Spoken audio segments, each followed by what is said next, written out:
nanti kalau kata ada pertanyaan atau ada hal yang kalian merasa oh beda aja, langsung tanya aja ya. Jadi nggak usah nunggu gua tanya, nggak usah saya tunggu, nggak usah tunggu sampai saya bilang ada pertanyaan gitu ya, langsung di-cut aja.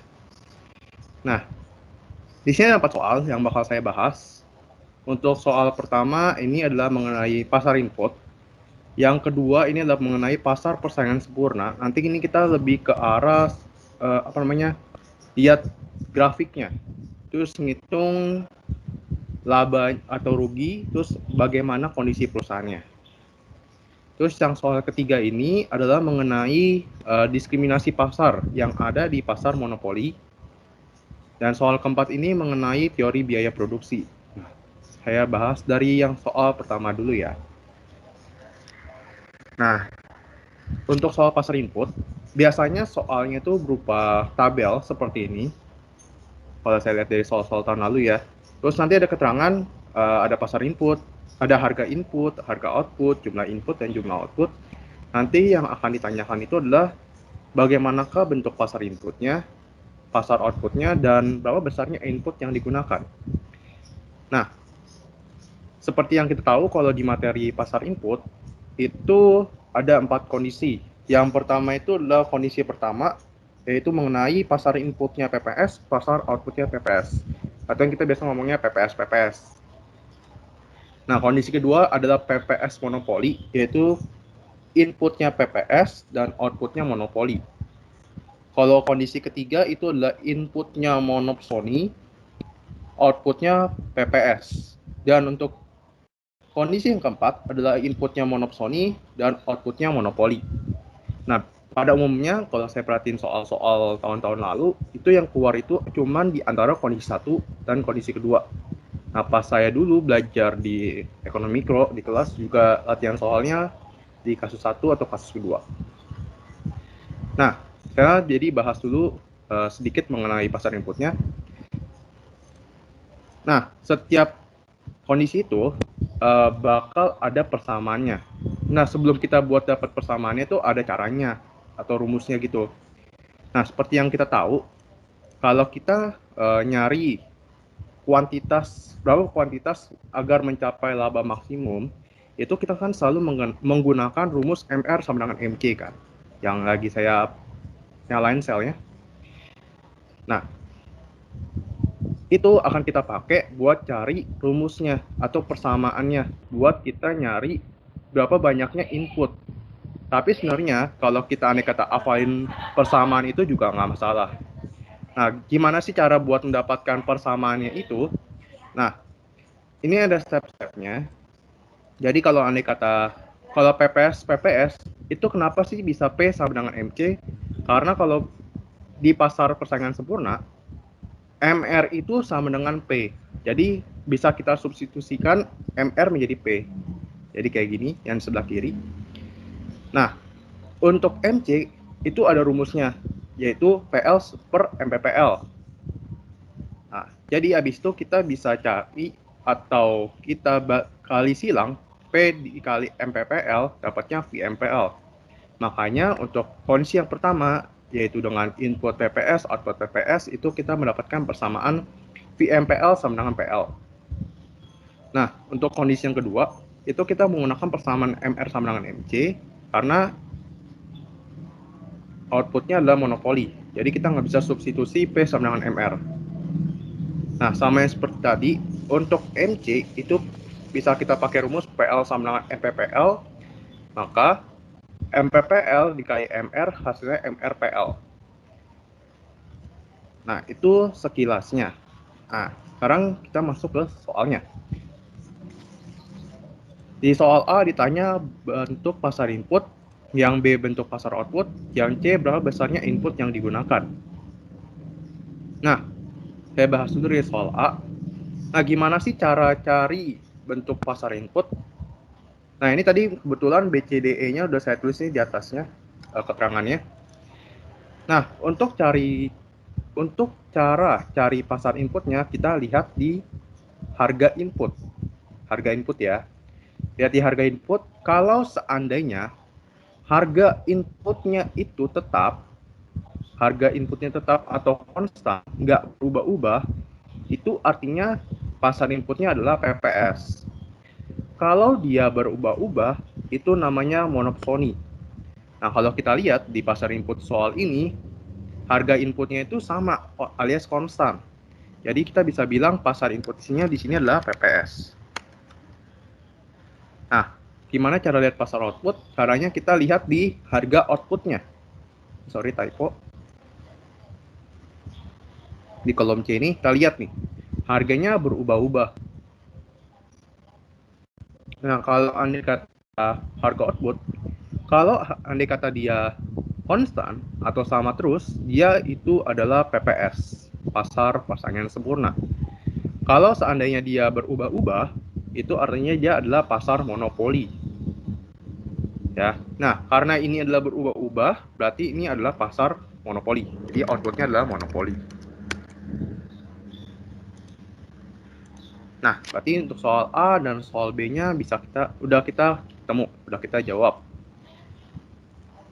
Nah, untuk soal C, berarti kan ini kasusnya pasar input PPS, pasar outputnya adalah monopoli. Berarti inilah kondisi pasar yang kedua. Berarti kita harus cari angka si MRPL-nya. Nah, kebetulan udah ditulis sama saya. Nah, cara untuk mencari MRPL, rumusnya adalah delta TR per delta L. VMPL pun caranya juga sama, pakai delta TR per delta L. Nah, jadi kita tinggal hitung aja nih. Nah, jadi untuk rumus dari TR atau total revenue itu adalah harga output dikali jumlah output. Untuk mencari TR atau total revenue adalah caranya harga output dikali dengan jumlah output. Tinggal dikali. Jadi untuk yang pertama itu dapat hasilnya 396, dan kalau andai kata kalian bisa pakai Excel, tinggal kalian tarik aja ke bawah. Dan dapat untuk yang kedua hasil 540, ketiga 891, keempat 1080, kelima 1134, yang keenam 1080, yang ketujuh adalah 945. Nah, kalau udah andai kata kalian udah dapat nih TR-nya, sekarang berikutnya kalian cari delta TR. Cara cari delta TR adalah mengurangi TR2 dengan TR1. Nah, karena TR yang pertama ini cuma ada satu sendiri, nggak bisa kurangin yang atas. Kalau yang atas kan berarti 0 nih. Berarti kita langsung aja ambil TR yang pertama ini, 396. Nah, buat nyari delta TR yang kedua, kita tinggal kurangin delta TR2 yang sekarang ini, 540, dikurangin dengan sebelumnya, yaitu 396. Tinggal dapat 144. Nah, kalau udah, kalian bisa tinggal tarik ke bawah aja kalau pakai Excel. Nah, jadi untuk delta TR yang ketiga hasilnya ada 351, delta TR keempat hasilnya 189, delta TR kelima hasil 54, delta TR ke-6 hasilnya minus 54, delta TR ke-7 hasilnya minus 135. Nah, setelah itu kalian bisa cari delta L-nya atau jumlah inputnya. Nah, caranya sama kayak tadi, tinggal kalian sisihin. Kalau yang pertama tinggal ambil yang pertamanya, yaitu yang ke-6, hasilnya 6. Terus kalau delta L yang kedua, kalian bisa pakai 9, L yang kedua, kurangi L yang pertama. Nah, untuk berikutnya bisa kalian tarik ke bawah.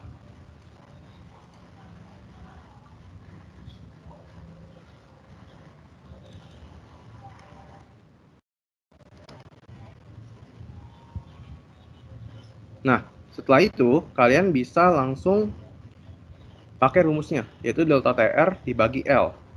Jadi tinggal kita bagi aja, 396 dibagi dengan 6. Nah, kalau udah, hasilnya kalau kalian pakai di Excel bisa langsung tarik ke bawah.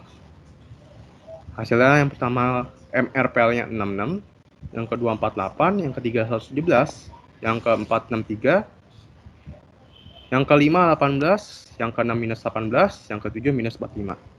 Nah, untuk perhitungannya dulu, apakah ada yang ingin bertanya dulu?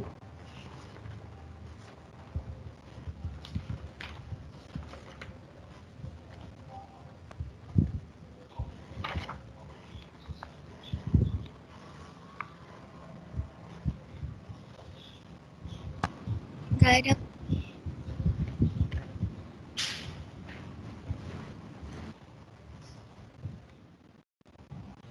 Oke, sebentar ya.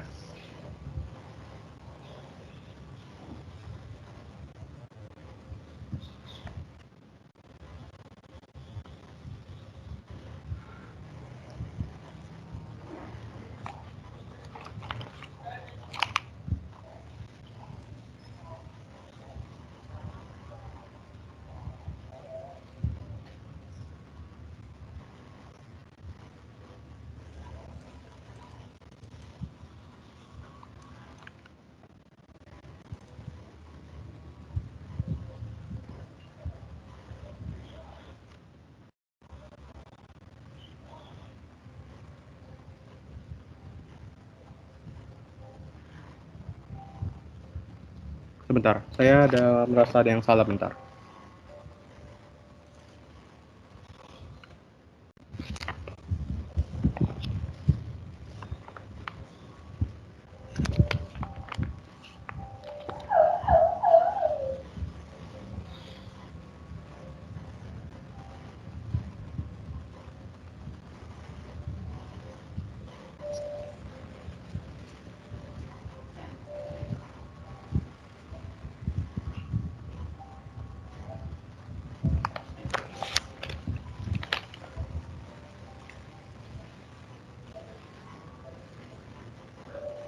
Oh, oke, sorry.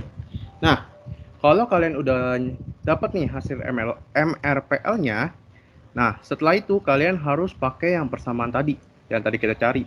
Nah, kalau kondisi pasar kedua, yaitu PPS dan monopoli, kan berarti kita pakai persamaan MRPL sama dengan PL. Nah, kalau kita tahu nih, tadi PL kita hasilnya adalah 63. Jauh dari harga inputnya, ya, 63. Nah, gimana cara cari berapa besarnya input yang digunakan yang ada di soal C? Caranya kita lihat berapa mana ngomongnya? MRPL yang sama, kita cari dulu MRPL yang sama dengan harga inputnya. Kan ini pasar input, harga inputnya 63. Berarti kita cari MRPL yang hasil 63. Oh, ada nih 63. Sama nih. Terus kita tinggal cari atau tinggal kita lihat berapa sih jumlah inputnya. Tinggal kita lihat ke kiri. Nah, kita dapat nih jumlah inputnya adalah 15. Berarti untuk soal C, berapa besarnya input yang digunakan adalah hasilnya 15. Kalau ditanya juga MRPL-nya berapa, yaitu hasilnya 63. Untuk soal satunya selesai. Sampai di sini, adakah yang mau bertanya dulu?